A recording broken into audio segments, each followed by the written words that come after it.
Hey Jer, I'm sitting at a beach. It's Monday evening. It's about 9 o'clock.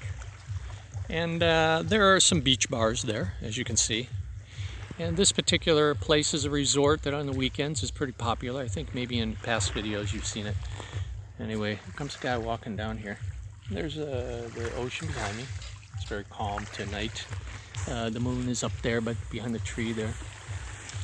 Anyway, it's a beautiful evening here. They're making some, cooking some fish over there. Anyway, I'm just waiting for that guy. By the way, there are like a freaking ton of dogs here. That's a dog there.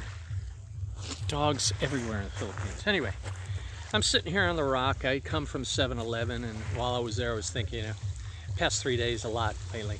And also here, I'm sitting and I'm looking at the ocean and I'm going, man, I'd give $1,000 right now to have you sitting next to me on this fucking rock and have a big joint, you know? And that reminded me of when we had one of the most fun, enjoyable experiences in college. Remember we got invited to that party at like the Kappa Pi or whatever, the sorority house or whatever. And we went down in the basement. It was like January. We were freezing our ass off when we go down there.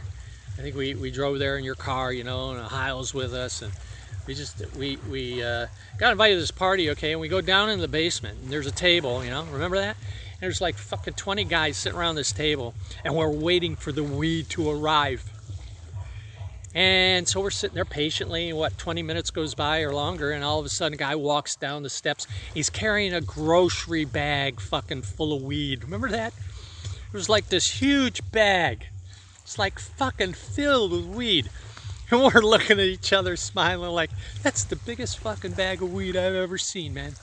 What was even funnier is the guy just takes a handful of weed and starts rolling a joint the size of a fucking bigger than a cigar. It's hilarious with the branches sticking out and the leaves. We're passing these big fucking roaches around and smoking our head off, and the whole basement's just filled with smoke, you know. And I'm not getting high, and I'm a little bit puzzled, like what's with this weed? Does it suck or what? And then, you know, people are going, well, okay, let's get going. And we stood up and started walking up the stairs, and all of a sudden, I was higher than a motherfucking kite.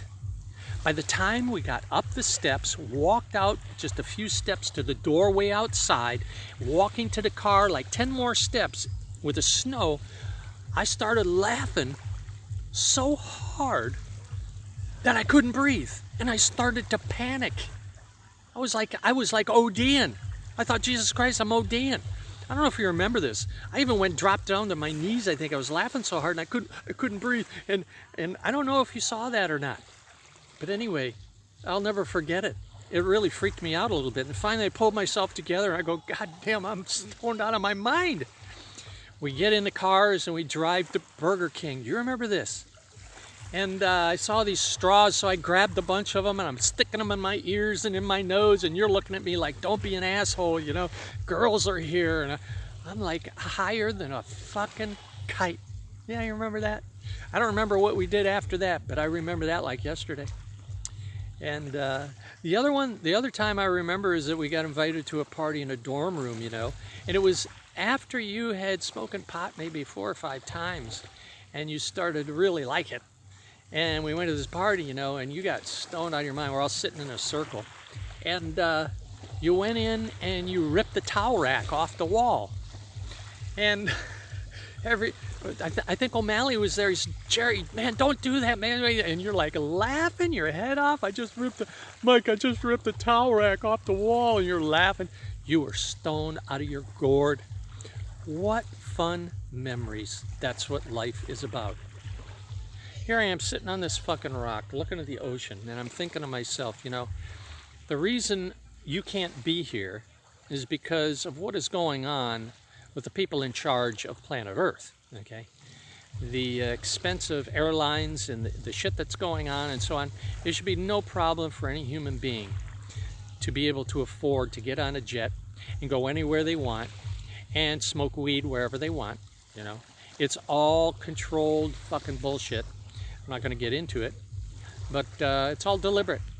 And anyway, I know damn well that you're working your ass off at the hospital like you have for fucking decades. And what kind of life is this on this fucking planet? This planet is so fucking out of fucking its gourd. It's so fucking upside down, backwards, batshit fucking crazy. I don't want to be here anymore. I'll be honest. I'd rather be dead. I don't want to live. I don't want to be here. I don't want to see another fucking idiot wearing a dust mask trying to keep out one of the smallest fucking organisms on the planet. They don't fucking work. I don't want to see that shit anymore. I want to see a person with a Band-Aid getting a fucking depopulation injection from these goddamn motherfucking manipulating shitheads on planet fuckfest Earth. Now, anyway, yeah. Nobody wants to hear this. Nobody wants to talk about death. I don't want to be here. We're here temporarily, you know. The bottom line is that we live forever, and we're here to learn shit about love. And if you don't believe that, all you got to do is get on the internet and research Mary Neal, who's an orthopedic surgeon. She died, and what she says when she comes back. Eben Alexander, brain surgeon, dies, comes back, and countless others. Just listen to them. They're not lying. What are they lying for? Well, they want to write a book? Sure they do. They're both making like $800,000 a year. They want to write a fucking book. Anyway, the world has lost its fucking mind. It's upside down, batshit crazy.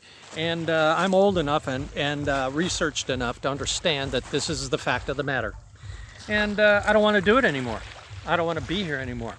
You know, all I can think about is being with my buddy Jerry, you know, on a boat over here fishing with a big pile of weed and fucking couple of, I don't like beer. I get some peppermint schnapps like back in the old day. You believe I used to drink that shit? It's like syrup. It's like fucking syrup. Remember the time, you know, you got your Camaro there and Heil is with us and we're like at Ellsworth. Yeah, we're at Ellsworth, okay? It was the night you couldn't find yourself over at Mark's dorm. So anyway, here's how it goes, you know. I remember like getting ready to get in your car or something. It's parked in front of Brighton there. And I slipped on some ice and I fell and I had that bottle of peppermint schnapps in my back pocket. And it broke and all I could picture was this big hunk of glass up my ass.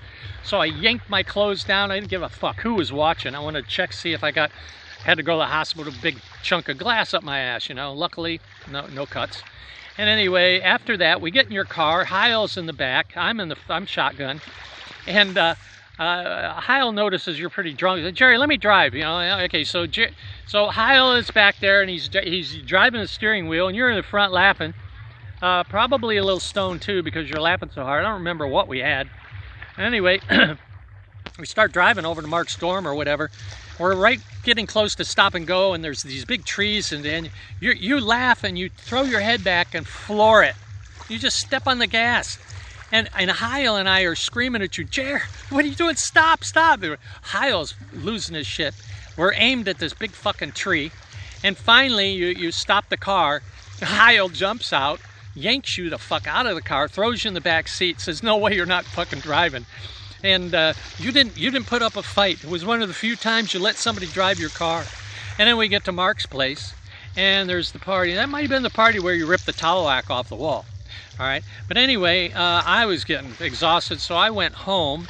And how did this work? I forget about your car or whatever. But the bottom line was, I get back to Brighton, I'm sleeping, and all of a sudden I get a phone call, like, I don't know, 9 in the morning or whatever. It's fucking freezing, snowy outside, and it's you on the phone. Mike, man, I'm here outside. Open the door. I can't find my keys, man.